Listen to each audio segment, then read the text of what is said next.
Oo, guru ako.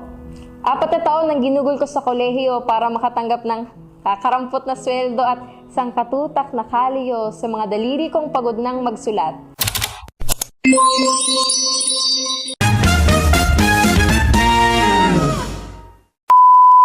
Pumuklat ng mga hindi naman nagagamit na aklat, ubos na sa mga kailangang kagamitan ng sahod, hindi pa sa bahay natatapos yung nasimulan kong pagod. Pagkagising, lesson plan agad ang hanap. Bago matulog, lesson plan pa rin ang kausap. Mahirap maging guro, pero oo, guro ako. Nung nagkita kami ng mga kaklase ko nung sekundarya, kanya-kanya sila ng kwento ng mga lugar na kanila nang nabisita. Nagpapagandahan ng proyekto ang mga inhinyero, nagdedebate sa mga kaso ang mga abogado, nagpapalakihin ng sweldo ang mga doktor at marino.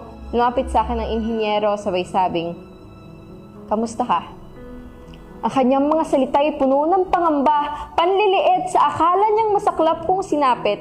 Ito namang abogado ay nililitis ako sa pinili kong bokasyon na may halong pagmamalaki sa pinili niyang propesyon. Samantalang itong doktor, tila ba sinusuri ako ng kanyang mga mata.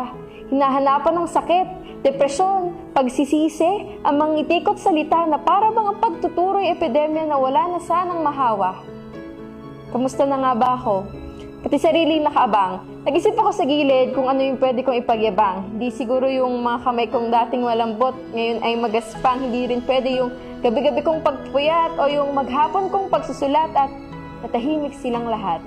Hinihintay pala nila akong magsalita sa harap. Wala akong naikwento kundi gaano kahirap turuang magbasa, magbilang at magsulat ang mga batang may iba't ibang pangarap. Ugali, pinagmulan, lengguwahe, araw-araw kang nangangapa ng tamang pag-atake.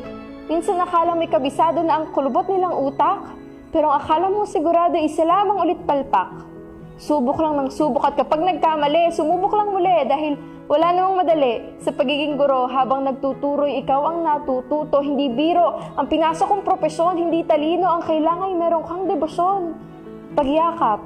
Sa katotohanang mababa ang tingin sa amin ng lipunan. Lang ang kasunod kapag sinabing nagtatrabaho ka sa paaralan. Pero kahit mapaos-pao, matuyo man ang laway, pagtuturo pa rin ang pipiliin kong buhay. Dahil kailangan kong turuan ng matematika ang mga inhinyero, kailangan hasain sa pangatwiran ng mga abogado, kailangan malaman ng mga doktor ang siyentipikong mundo, kailangan turuan ko silang makipagkapwa-tao, maging masikap at matyaga sa pag-abot sa mga bituin. Kailangan sanayin ko silang huwag sumuko sa mga pagsubok na haharapin, kailangan nila ako. Kailangan ako ng mundo dahil, oo, guro ako. Ngayon, kayo ang kamusta? Ilang pangarap na ba ang inyong natupad? Ilang tao na bang natulungan niyong lumipad? Sana hindi lamang kayo puro yabang. Sana hindi nasasayang sa pansarili lang inyong mga kakayahan. Kamustahin ninyo ang inyong mga sarili. Huwag niyo munang bilangin ang mga salapi. Balikan niyo muna ang naidulot niyong ngiti gamit ang propesyon ninyong napili. Ilang taon na ang nagdaan.